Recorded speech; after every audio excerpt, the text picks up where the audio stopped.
Good evening, everyone.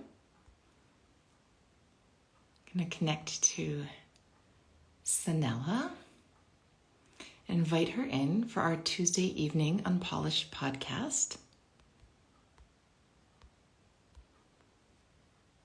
I've invited her. Let's see if she chooses to join. Oh, she did choose to join us. I'm so glad. I was tempted not to. Oh, and just leave me here. Just leave me there. Seeing if you could test my own resilience in the moment. In the moment to see how you do it. How are you? Good. I'm good. I'm just looking here. Let me get my AirPods. I think the quality will be a little better. Yes. Yeah. Good. So here we are. It's really the end of our February topic of resilience. Yeah, already. Wow. It's just mesmerizing to me how this keeps happening. But it's been a wonderful month. It's been a wonderful month talking about resilience, and I think what we've gone through such a journey with it, and even you and I, as we always bring up topics, we gain so much more insight, right? Because it's rare that you would spend a month thinking about a specific topic, and I've found it so rich for myself. But tonight we wanted to bring a part that I think we've touched on throughout the month, but we haven't dug into too much, which is the concept of stories and how stories are connected to resilience.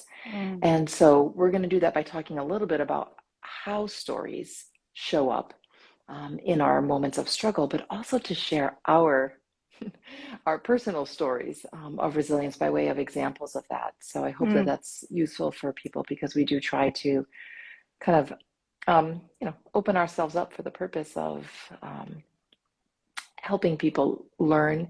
And I think you and I have probably learned most through our own lived experiences of them. So we want to share that tonight. Yeah. And also answer some of those Q&As, right? So we've been getting a couple questions, not a ton, but what I would say, the couple that we get are like we get regularly, right? Yes. So we're going to be answering some of the questions around resilience. So anybody can go ahead and type questions in that they might have around resilience as we speak.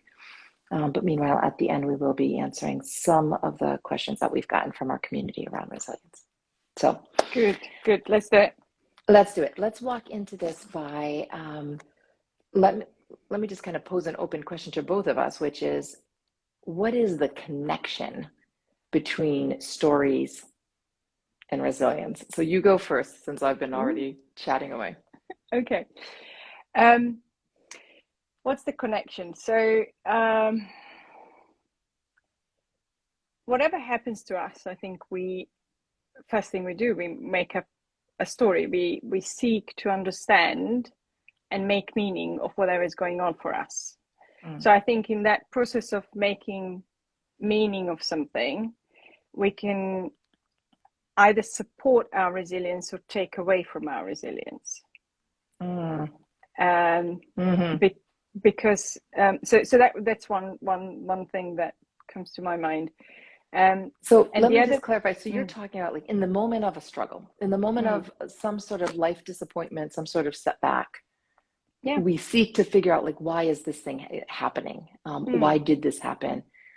Which I guess is a normal question, right? Because we all sort of, our brain is sort of, searching for safety, as it usually does. And I would imagine asking, why did this happen, is not, I mean, sometimes it feels a little bit like, why did it happen to me? Woe is me. But it also sometimes feels like a very practical thing to do.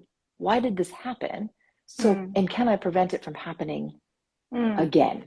But then you said we can either make up a story that supports our resilience or takes away from it. So say more about that part. Well, that's what it's funny. Like I only got to this understanding or appreciation of it through our work of Brené's work, if that makes sense, through working with Brené's work.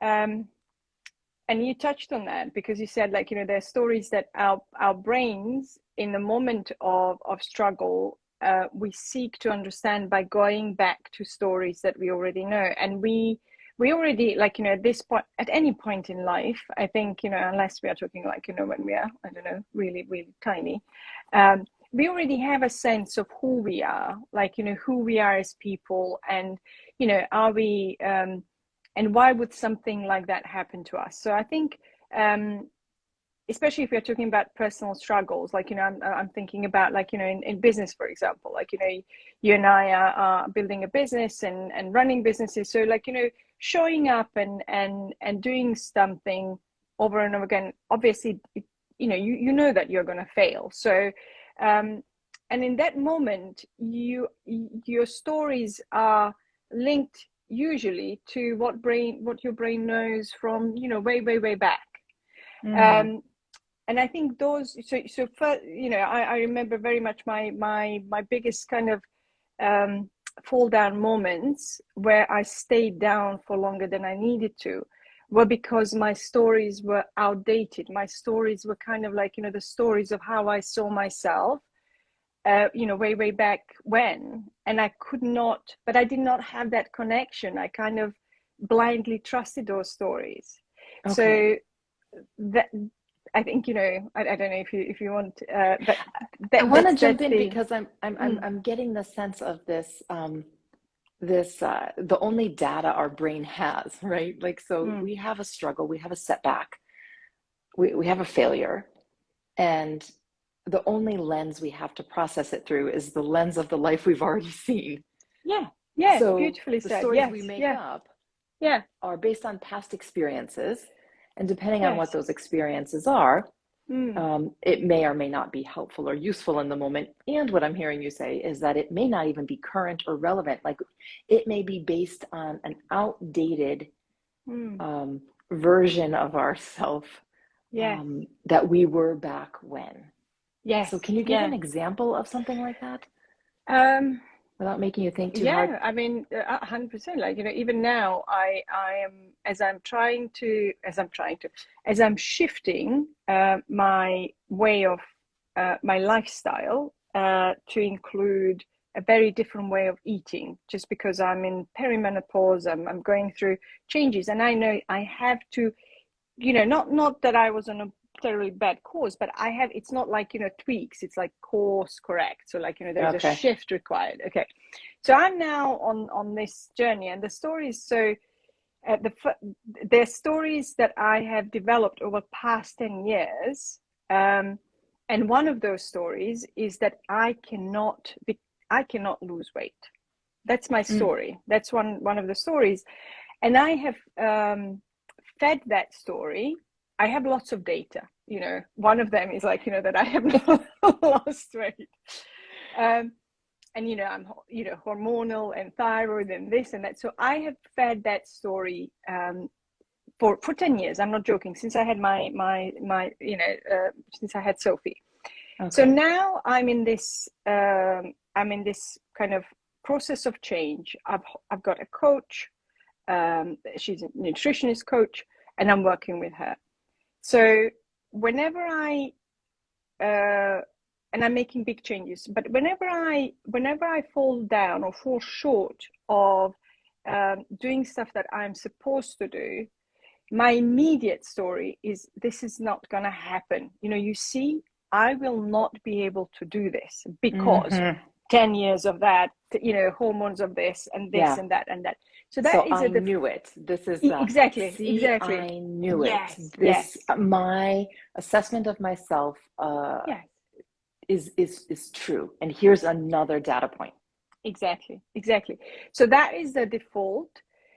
And now, and in those moments also, that the story is that I'm not trying, you know, I'm not disciplined enough. I'm not, I'm just not enough of whatever. I can't think of now, you know, what I'm not enough, but, you know, there's not enoughness. So that is the kind of what happens in that moment. Now, I have, because I'm consciously working now of that, I know that story, and I'm choosing, it's not easy. I'm choosing, inviting a different narrative. And it helps me to have a person who is kind of, not part of my story, an external partner. Yeah, for sure. And she's wonderful. And she kind of goes, I go, oh, this is so horrible. And I mean, this is never going to happen. And she goes, and because she knows me now, she has a list and she goes, okay, so I have watched you do X, Y, and Z. This is what you're doing well. And she just goes through a list of things. Now, that helps me to rewrite that story. And sometimes I think it's useful for us to have that external voice, just to kind of point to data that we just don't see when we go into the big story of that we already know. So that would be one example. I don't know if that's brilliant. Yeah. And that's so important because, and I want to pause for a moment. A couple people have joined us. So I just want to say that we're talking about how stories are connected to resilience, how our lived experience of stories and, the stories we make up when we have a struggle in our life, and how that can either, as Sanella said at the beginning of our talk, the story we make up can either support our resilience or can take away. So you were talking about, how this particular story of like, oh, I can't do it, I can't change my eating habits, it's never going to happen. And then in the face of that, to have data to the contrary come into you that says, okay. Yes. And to be open to listen. To be open to listen. Okay, that's another thread we need to pick up on. I'm listening to you and I'm thinking like, did that happen in the story I'm thinking of? And my story of resilience that I'm thinking of kind of comes from way back when I first started working. It was my first job. I was working in a clinical setting, a medical healthcare setting. And we had to always write reports on our patients. And I had just joined this hospital and I had done all of my internships in various other hospitals. And the way we wrote reports at those other places was not the same as how we wrote them at this current job. And it was my first real job. I finally worked all through university, through master's degrees, got this first job, and I'm so excited to be working. And I remember this moment where I got called to the supervising physician's office, the woman who ran our department, and called into her office, at which point she opened up a big manila envelope with a stack like this of reports I had written and said, "We have a problem." And I thought, what? And meanwhile, I'd been already working there. Maybe it was like more than a year already. Oh, wow. Okay. And I'm thinking, what the heck is going on? And she obviously didn't like the way I was writing the reports, and they had another way of writing them there, which was actually much more detailed and perfectionist, as I came to learn. And I think this is part of where my perfectionist tendencies sort of got fed along the way, was having to eventually write these reports this way. But it was like I was hit like, oh my God, we have a problem. And it was that, it had been months that she had been collecting these reports. And I found out that in order to collect these reports, like 3 other people in the office knew that she was concerned, and they were like intercepting the reports and stopping them from going out so that she could collect this evidence against. Okay. I know. Okay. For those of us, working with, leadership now, daring leadership 0. not daring leadership. Okay. But she was an amazing physician. She was highly skilled at what she did. But turns out they don't teach people how to be leaders in medical school. They teach you how to be a physician. So there was probably some capabilities and gaps there. But I was like knocked down. I thought, this is it. I'm going to get fired. I'm going to have to leave. Like, first of all, I was in a major shame storm because it felt like everybody in the department knew that there was a problem.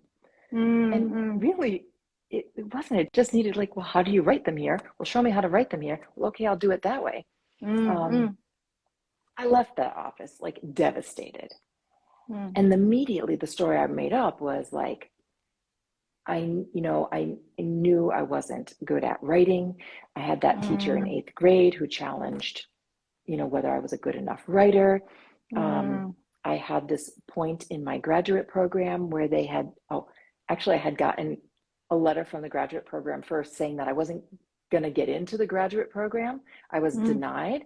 was turned down. And then I found out there was a big swap of the list, and actually I was accepted, and they sent the wrong letters out to the wrong people, right? But like there was this in the back of my head, there like, was oh my a God, seed. I really wasn't ever meant to be there. I was supposed to not have gotten in the first place. Okay. Right? And okay. I'm no good at this. And I thought I could do this hard science stuff, but in fact, it's not true. I can't do it. And I'm never, so all of that negative stuff.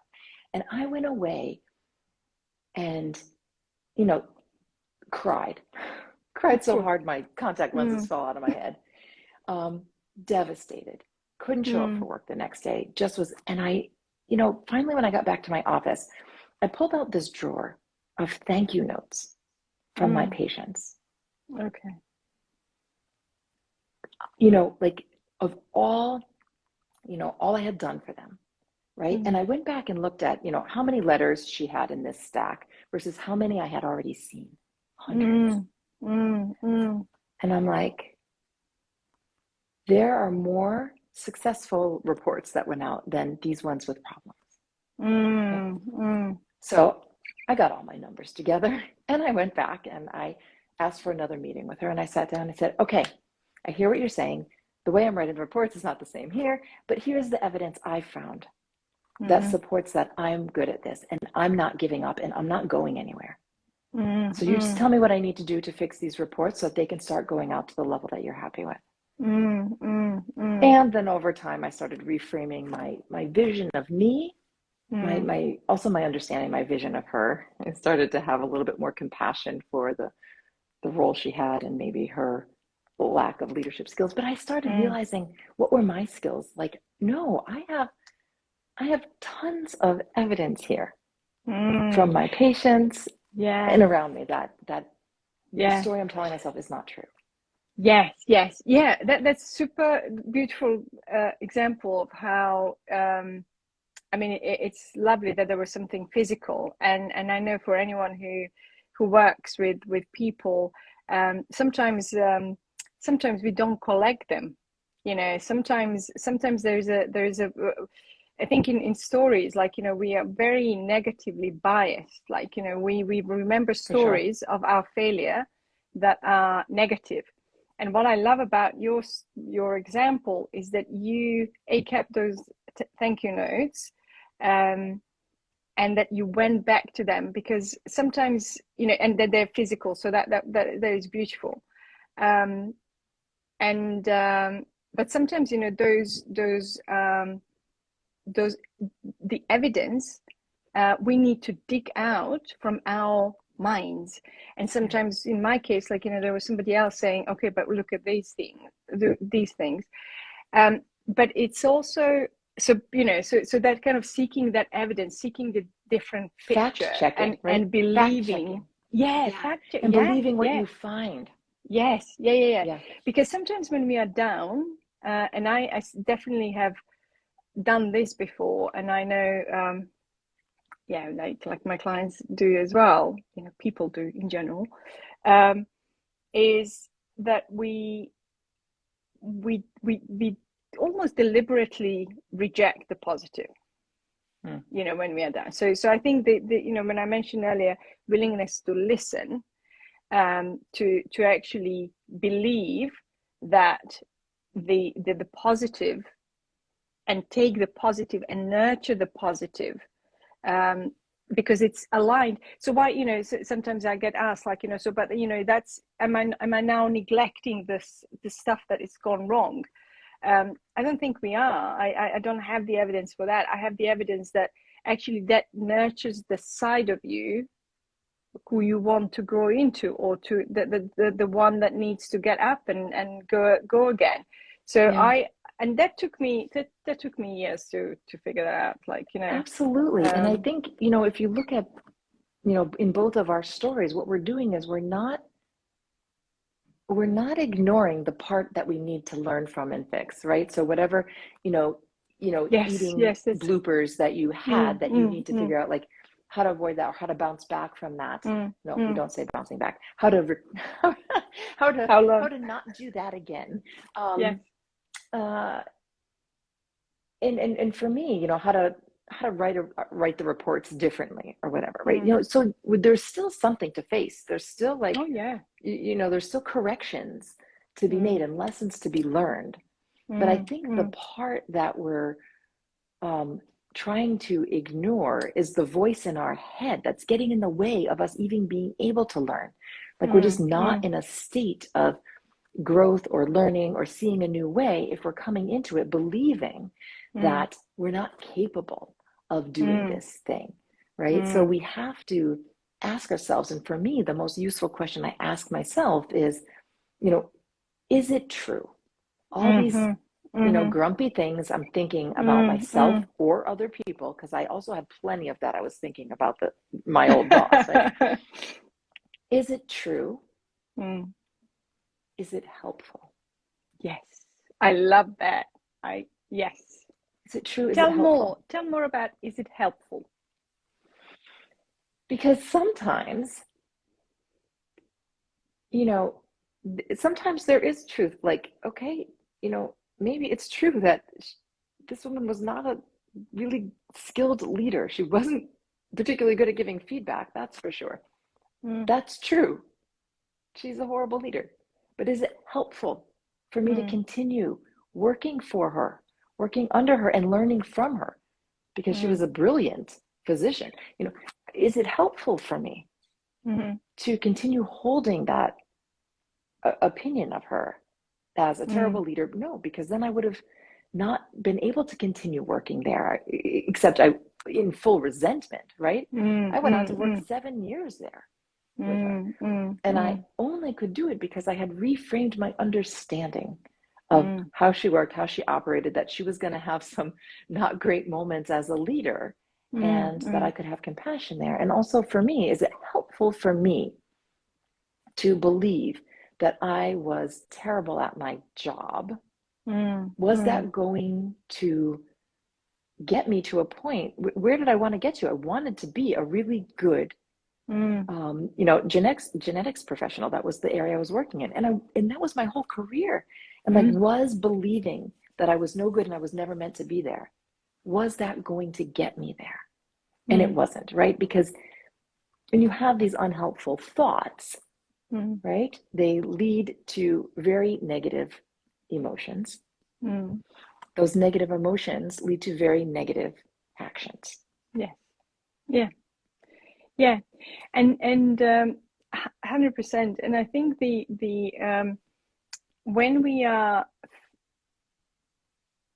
down, when we are sort of faced with that, you know, I have this evidence that, you know, I suck at this, or that I have made a mistake on this, or that life is hard, or that this is difficult, and then the choice of and I have a little, you know, usually like a little thing, little evidence, or desire, or kind of a seedling of something different, and it's really understanding that that choice is there, and you can make it.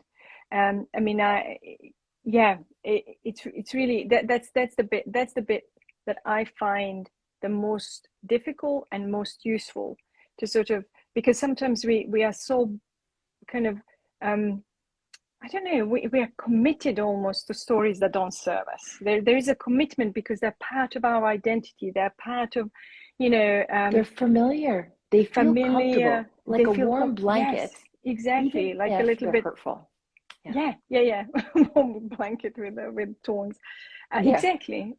So I think I think that is you know, is it helpful? And if it's not helpful, if it's not serving me, and that's exactly, even if I look at my story of you know, changing the way I eat, I ask myself exactly that question: is this helpful? Is it helpful for you to think that way?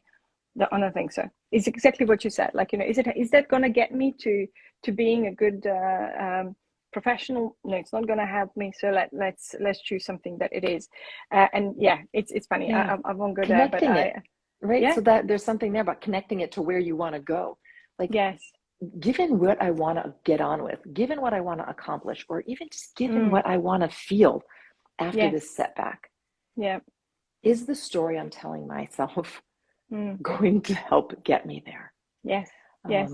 So there's the question to ask yourself. And, you know, for those of you who are listening in, you know, we're talking kind of in more detail about one very fine part of this rising strong process that Brene Brown puts out. So you'll find more details around this sort of a story, how story is connected to getting up from our failures in her rising strong process. But that very first part of recognizing, even if you just stop and recognize, whoa, something's going on in me. I'm definitely, because of this event that just happened, I'm hooked by some emotion. Can I immediately just write down all of these sometimes crazy thoughts I'm having? And so I do it. I just stop.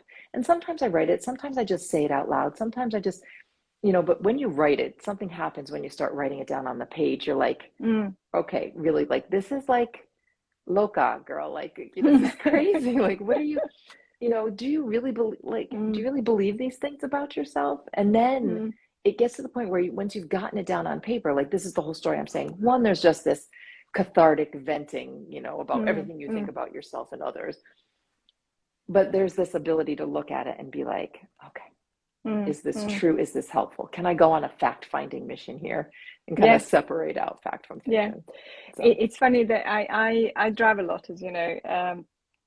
So I will have a little rising strong moment, if you like, as I drive home, especially if I've just dropped off my kids and I'm coming into a busy day, or I have stuff to do, and I'm feeling that, you know, I'm not, you know, I'm making up things, or, you know, I'm sensing I'm not good. I'm not in a good place. So then because I drive and I can't, you know, I can't write. I would talk. I would talk to. Oh, did I lose you a little bit? Yeah, we're back. Okay. I talk, and may seem like, you know, sometimes I even put like the notes, the voice notes, voice memo. So voice memo. So I will talk about it, but it's the same way as writing. As I'm articulating, and I would just, because there's nobody in the car, I can just, like, you know, say stuff, as you say, like, you know, I can say whatever I want. And I'm listening to myself, even in the process. I'm just like, you know, I'm having a little laugh because I'm sort of self-coaching myself, but I'm hearing my thoughts, and I can kind of say, yeah, that makes sense. Actually, that's, you know, that I've heard that before. It's okay. Like, you know, we can, you know, so you start to have a process that serves you, that actually gets you to the most helpful truth. So yeah, for sure.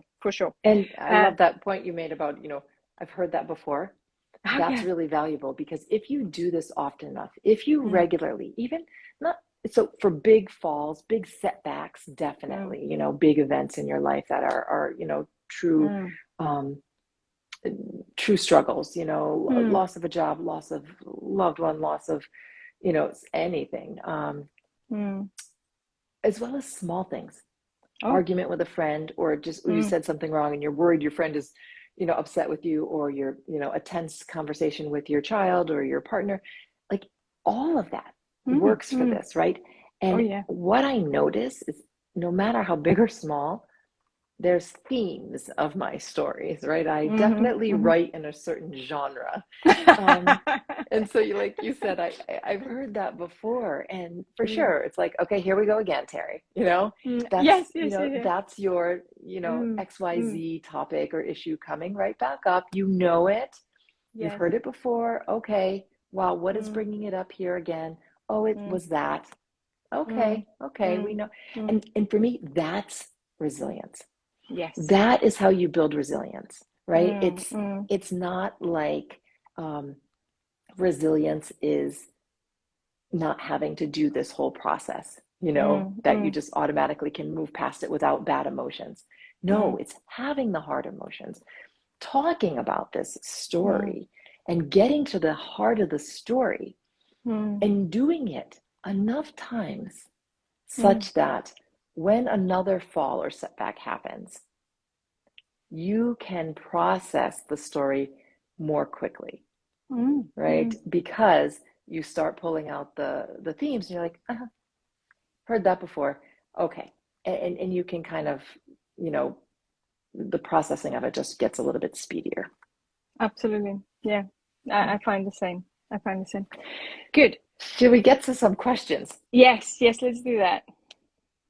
Okay, so for those of us, listening in, we're going to answer. We've gotten a couple questions from members of our community around resilience. And so if you have any, you can go ahead and feel free to type them in the comments, and we'll try to answer them. The first one is, I think, the one we've been wrestling with all month, which is, what exactly is resilience? How do you define it? Because we were kind of complaining about the way other people defined it as being bouncing back, and you don't go back, and getting up quickly, and it doesn't have to be quick. Maybe you're meant to stay and process the emotions. So how do we define it?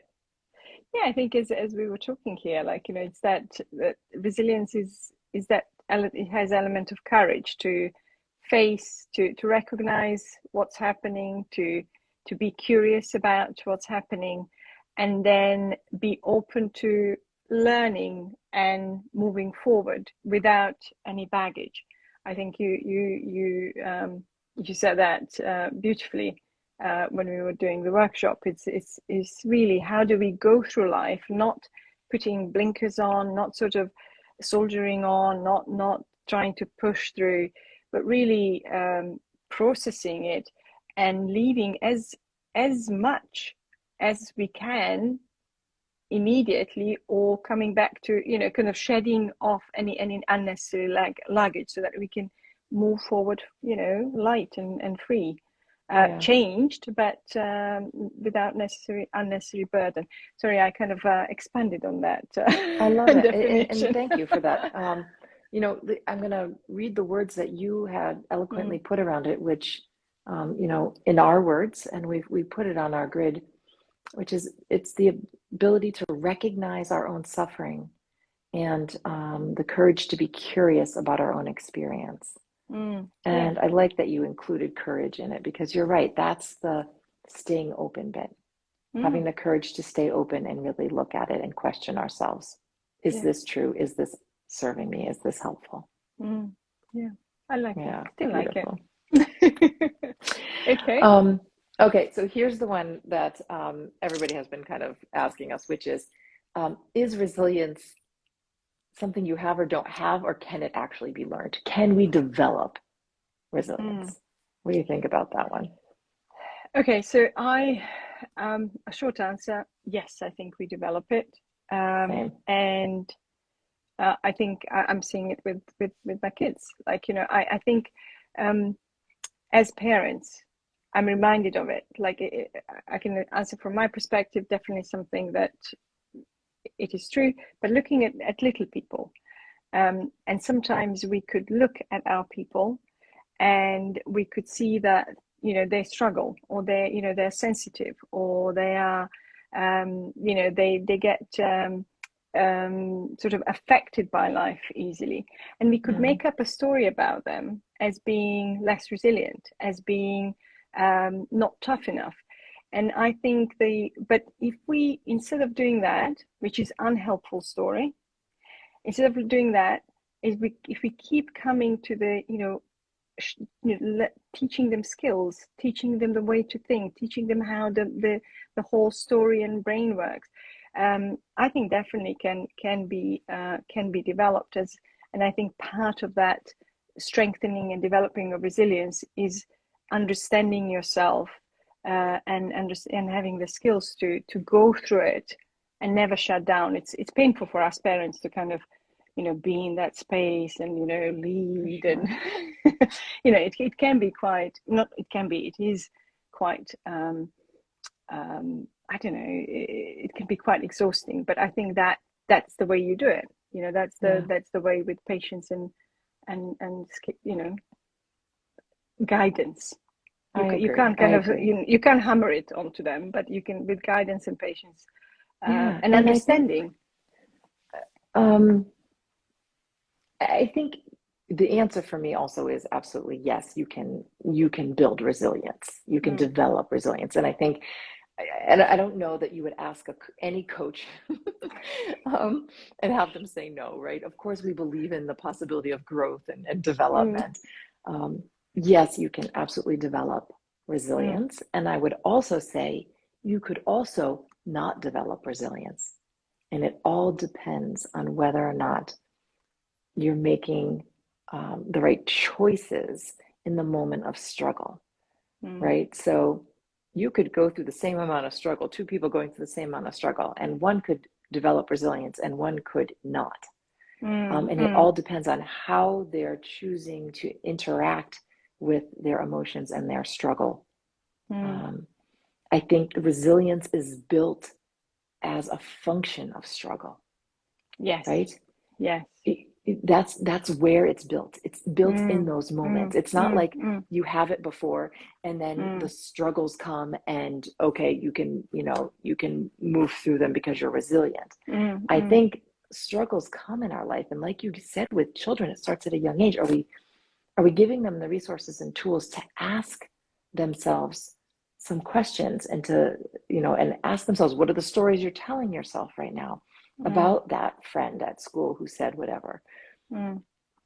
Because if you do that processing and that, kind of getting honest with yourself, and or just teaching them to sit with their emotions, to not push past them, just to stay with it. You don't have to get over it so quickly.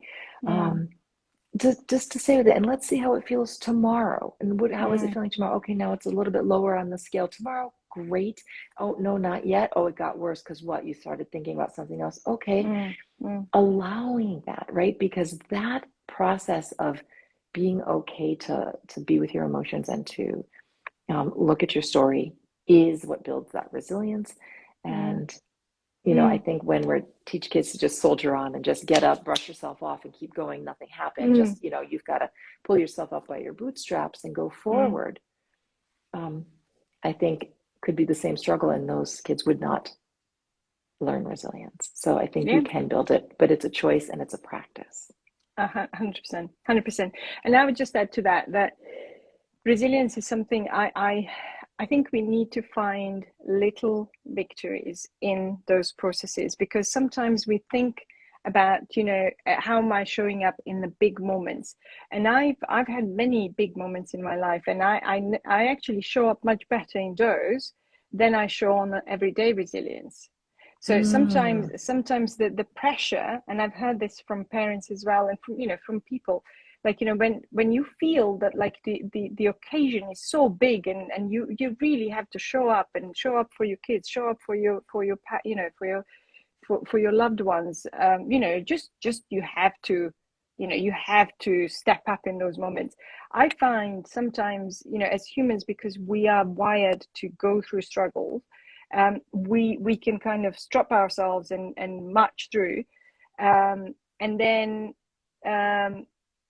but the point is of building resilience. I think, if you're dealing with something that is more of a marathon, like, which most struggles are, it's important that we pick up and notice those little things, little victories, little moments where we get up, and that also builds.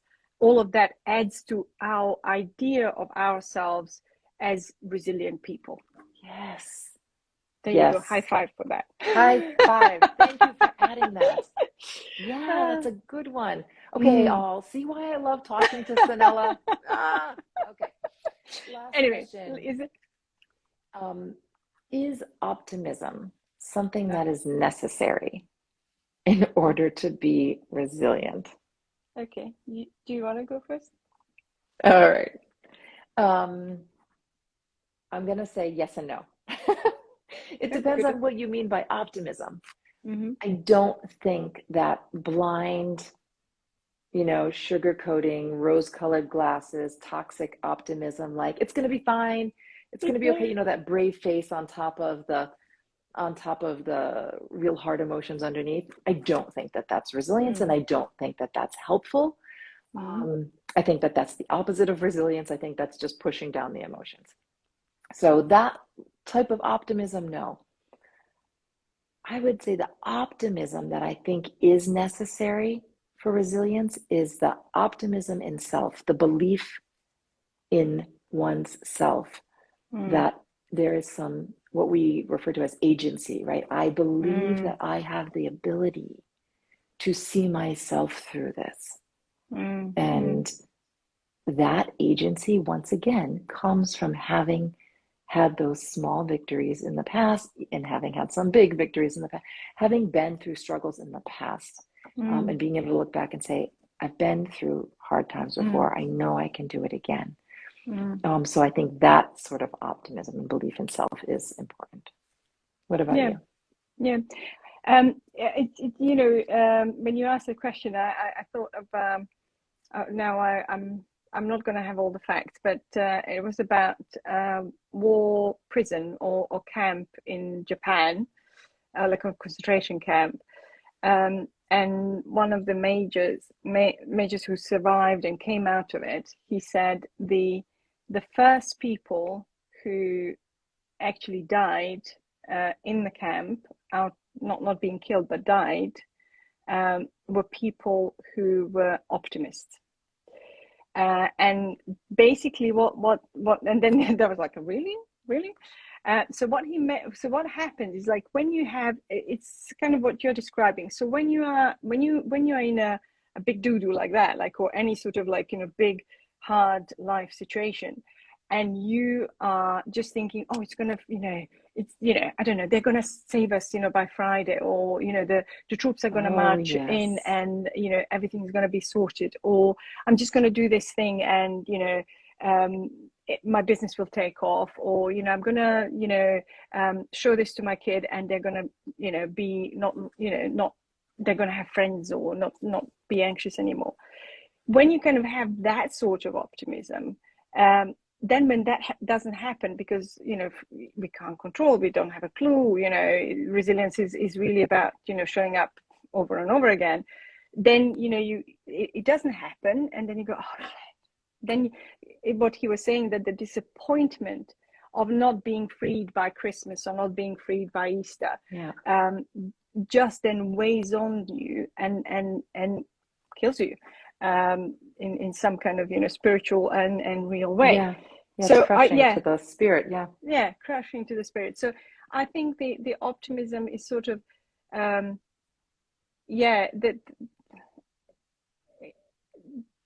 of realistic.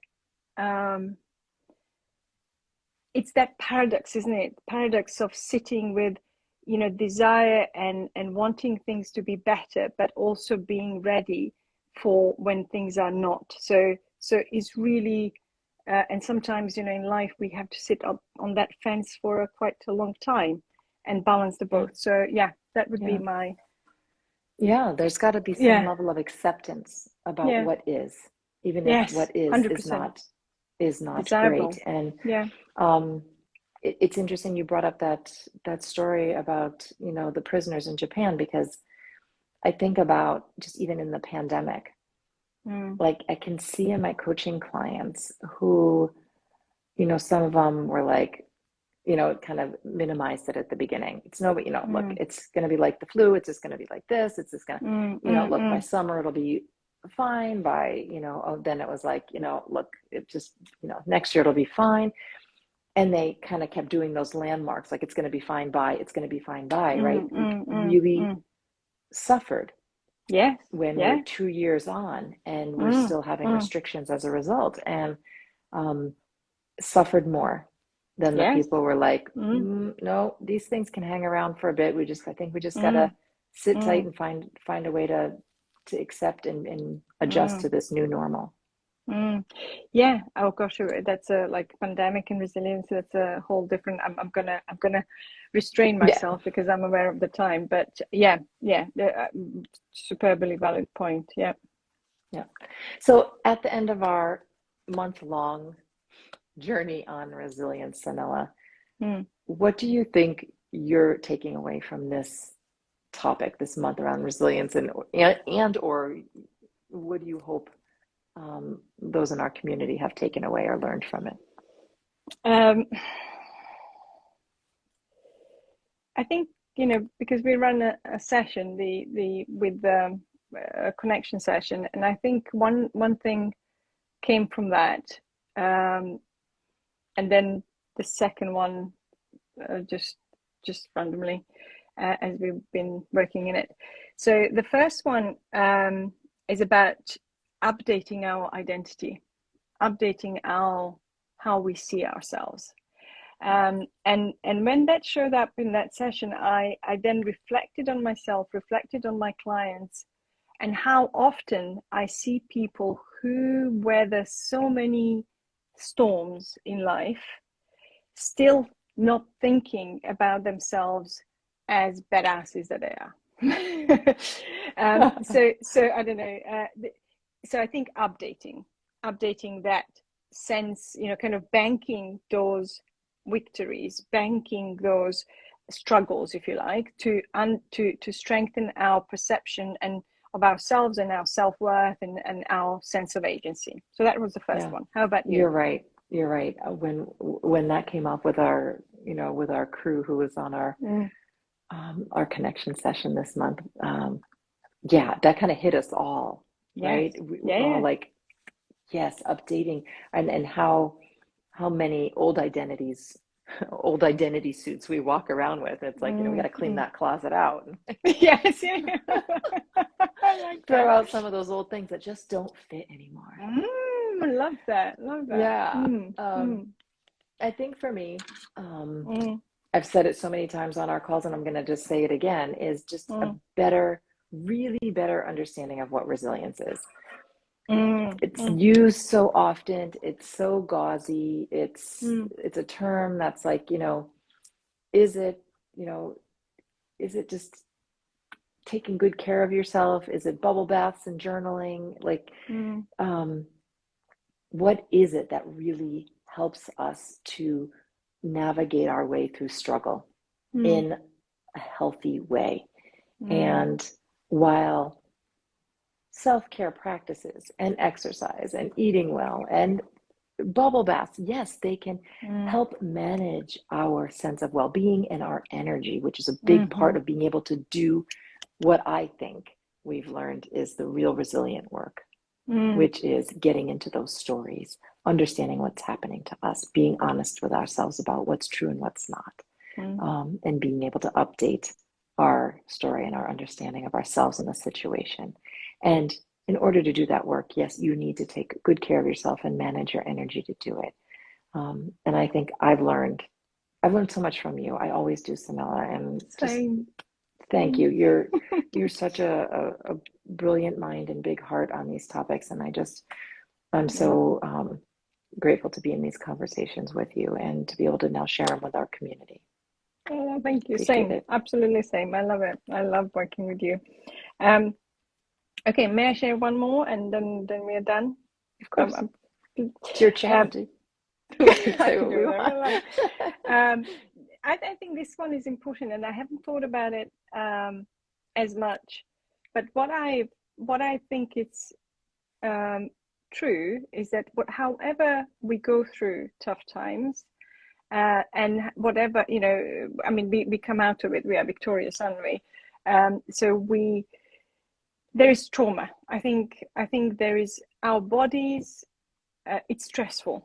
It takes away from us, and I think it's just recognizing that even if everything is fine on the other end, that our bodies have stored that stress and that trauma of that experience, and that we need, even if it doesn't feel like we need it, we need to, in order to kind of shed that weight, unnecessary baggage of that, apart from, as we talk tonight, apart from working with our brains and stories, it's really working with our bodies and releasing that experience that however traumatic, I can't, it's a little T or maybe big T, I don't know, but just releasing that from our system, so that next time when we are in a situation that our resilience is called on, we are, our bodies do not, because they will react from that place. That's right. That's the problem. That's right. React from that, and you're kind of automatically coming into the next race being held back by what, residue of what happened. So that was you're my primed to be re-triggered again. And exactly. That's so true. I know that all of my embodiment teachers and somatic teachers along the way have always said our issues are in our tissues. Yes. I like that. That's Excellent. where they live, and you're right. The processing of it, head, heart, and body is all. Yes. Yeah, 100%. Lovely. Fabulous. So Fabulous. Next month we're moving on. So next month we are talking about vulnerability. And I'm super excited because there's like 5 Tuesdays in March, and every Tuesday is our opportunity to talk about it. So we'll be doing several lives, one on with just you and I talking about, kind of what is vulnerability. And, everybody says it's such a good thing, but sometimes it feels really hard to believe that. And so why the heck should we do it?